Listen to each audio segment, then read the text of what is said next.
بسم الله الرحمن الرحيم نحمده ونصلي على رسوله الكريم أما بعد السلام عليكم ورحمة الله وبركاته. My dear brothers and sisters, welcome back to Shuarauna. In this week's episode, I have selected a poem from the collection of Imam Shafi rahimahullah titled Diwanul Imam Shafi'i. This poem is an amazing poem and I hope all of you will enjoy it. He says, إذا نحن فضلنا عليا فإننا روافض بالتفضيل عند ذوي الجهل وفضل أبي بكر إذا ما ذكرته وفضل أبي بكر إذا ما ذكرته رميت بنصب عند ذكري للفضل فلا زلت ذا رفض ونصب كلاهما بحبيهما حتى أوسد في الرمل. إذا ما قال لي ربي أما استحييت تعصيني وتخفي الذنب عن خلقي وبالعصيان تأتيني فكيف أجيب يا ويحي ومن ذا سوف يحميني أسلي النفس بالآمال من حين إلى حين. In this poem, Imam Shafi rahimahullah highlights a very important issue, and that is رضا الناس غاية لا تدرك. That the pleasure of people is a destination that you can never reach. Like, you will never be able to get there. We try all our life to try to please people, try to make them happy. You can't please everybody. You can't be a people pleaser. It doesn't work. It's not going to happen. It didn't happen then. It's not going to happen now. Imam Shafi'i couldn't do it. How can I do it? Right? So he says over here, إذا نحن فضلنا علي. When I'm giving a lecture and speaking and I start speaking about the virtues of Ali, that Ali who is أنت أخي في الدنيا والآخرة, oh Ali, you're going to be my brother in this world and hereafter, and start one after the other narrating all the ahadith that are virtues of Ali anhu, then people say this person's a deviant because he's talking about the virtues of Ali. Then I say وفضل أبي بكر إذا ما ذكرته. Then when I start talking about the fadila, the virtue, the superiority of Abu Bakr compared to all the other Sahaba, when I speak about the superiority of Abu Bakr, then people say this person, he's taking Abu Bakr to a pedestal he doesn't belong. Why isn't he talking about the other Sahaba like this? What's wrong with this man? فلا زلت ذا رفض ونصب. So throughout my life, I'm bouncing between a deviant, this person's a deviant, this person's an extremist, this person's a conservative, this person's a liberal. I'm always bouncing between these different slogans. Like, when I read this, I said, Subhanallah, isn't that happening today? Right?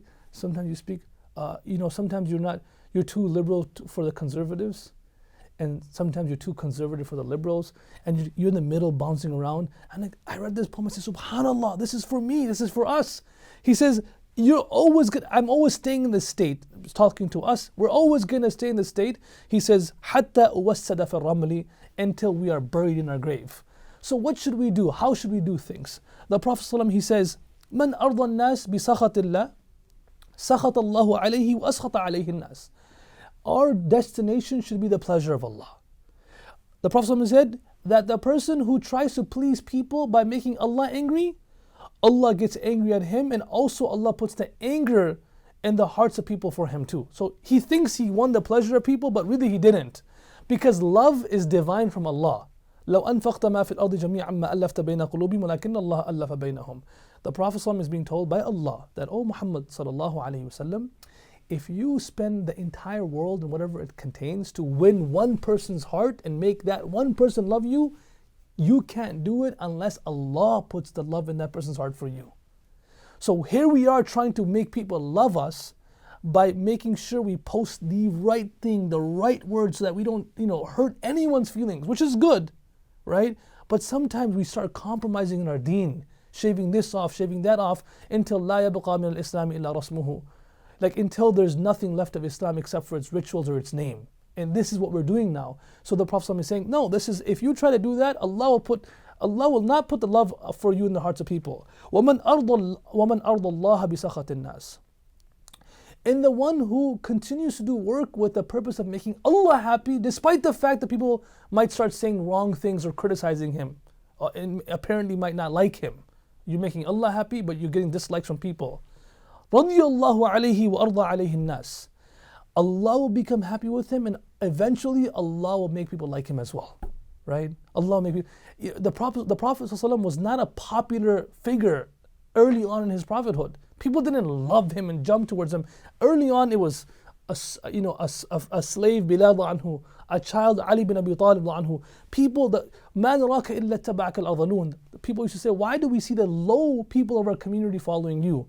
But eventually, if you continue with this in this pursuit of making Allah happy, Allah will show you in this life that people will also become happy with you, learn from you, respect you. Ahmad bin Hanbal rahimahullah was a prisoner for a large period of his life. Then he was in a house arrest, like how we mentioned in the previous episode. But when he passed away with honor and dignity. Until this day we say rahimahullah. That's why a poet says, فَلَيْتَكَ تَحْلُو وَالْحَيَاةُ مَرِيرَةٌ وَلَيْتَكَ تَرْضَى وَالْأَنَامُ غِضَابُ وليت الذي بيني وبينك عامر وبيني وبين العالمين خراب إذا صح منك الود فكل هين وكل الذي فوق التراب تراب فليتك تحلو. Oh Allah, as long as you're happy, والحياة مريرة وليتك ترضى والأنام غضاب. As long as you're happy, I'm okay with it, even if people get angry with me. وليت الذي بيني وبينك عامر وبيني وبين العالمين خراب. As long as I'm building the bridge between me and you, if this bridge that I'm building between you and I is at the cost of me breaking some bridges between me and my evil friends, and me and evil norms in my society, then I'm okay with it. I'm okay with it. I don't mind that.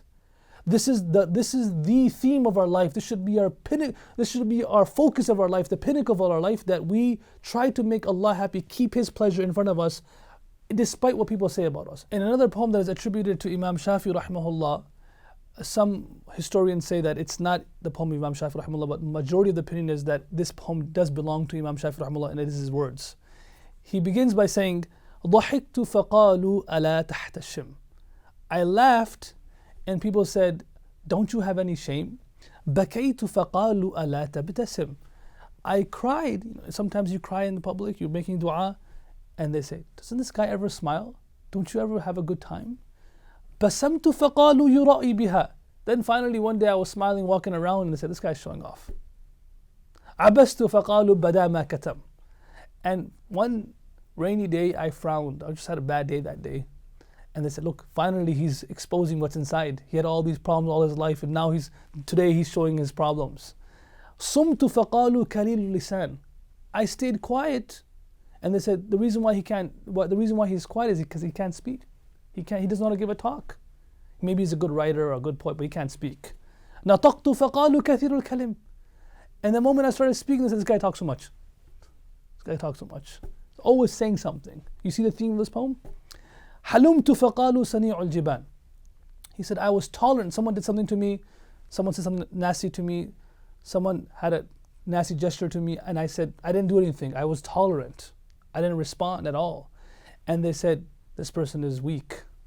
وَلَوْ كَانَ مُقْتَدِرًا لَانْتَقَمْ. If he had the capability, he would definitely take revenge. He's just a weak person. He can't take revenge. بَسَلْتُ فَقَالُوا لَطِيشٍ بِهِ. Now this is an amazing word.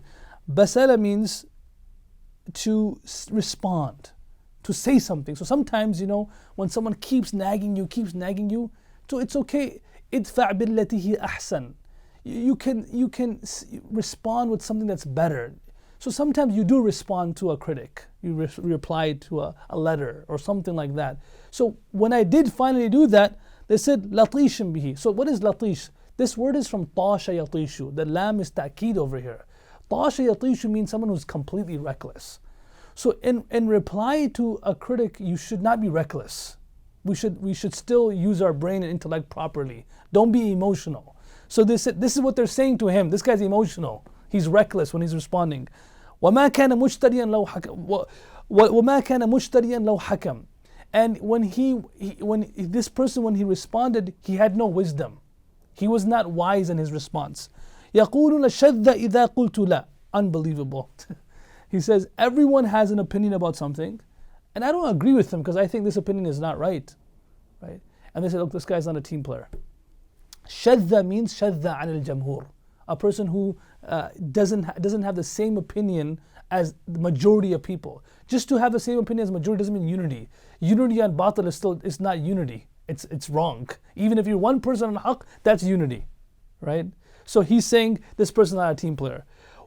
And then وَإِمَّعَةً حِينَ وَافَقْتُهُمْ. And they said that if I agreed with them on their opinion, they said, look, this guy's a yes man. He can't think on his own. He just agrees with whatever we say to him.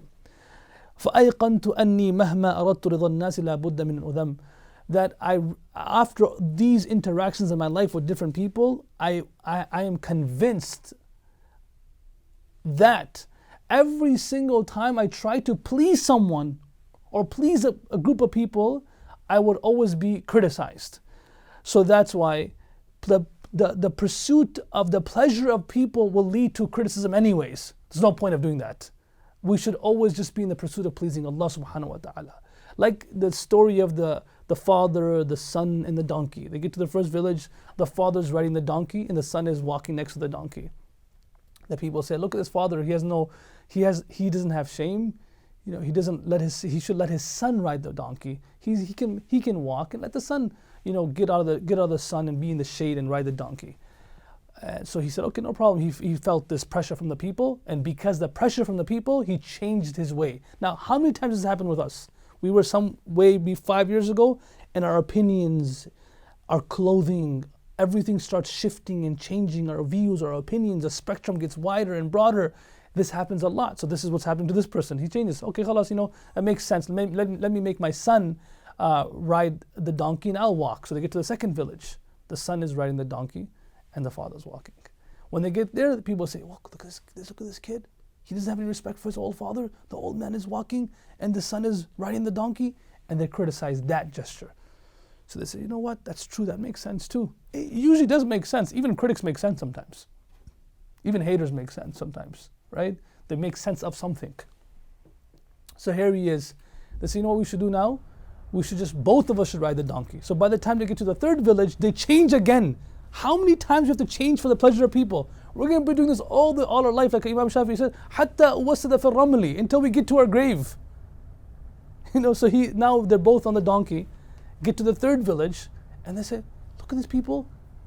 They have no respect for the donkey, the poor old donkey, weak donkey. They're both riding it, too much weight on the donkey.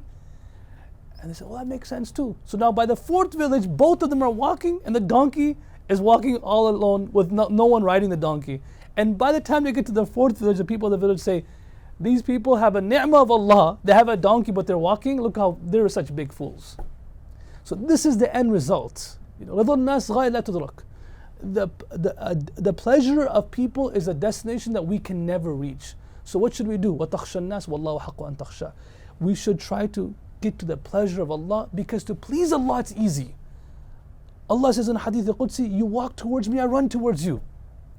The moment we start thinking about pleasing Allah, Allah is pleased with us. It's very easy. Before we sleep, at the end of the day, we should just assess ourselves.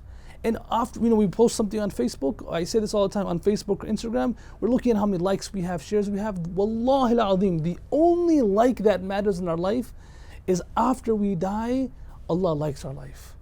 وَيْحَكَ يَا عُمَرْ وَيْلٌ لَكَ يَا عُمَرْ إِن لَمْ يَغْفِرْ لَكَ رَبُّكَ. Umar bin Khattab is rubbing his face in the dust in the last moments of his life, and he's saying, oh Umar, may you be destroyed if your Lord doesn't forgive you. That's true. That's a reality. If at the end of the day we have pleased everyone, but Allah is not pleased with us, then what good is that life? Is that life really worth living? So that is why this artificial idea that we have to please people, we have to be shackled by the societal pressures, is incorrect. And we think that if we succumb and we start following the societal norms and pressures, our life will become easy. That's not true. Our life will become even more difficult.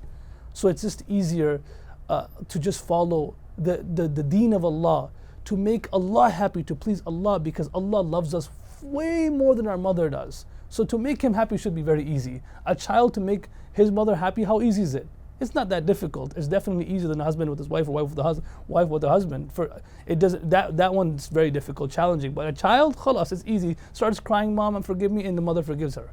Mother forgives him. Khalas, it's easy to please a mom.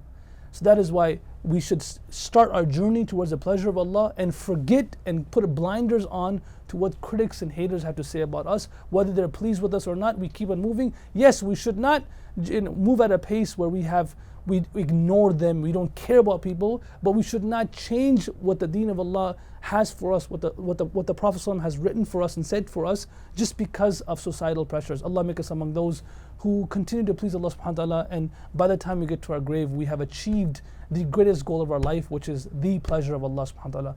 Wa akhiru da'wana alhamdulillahi rabbil alameen.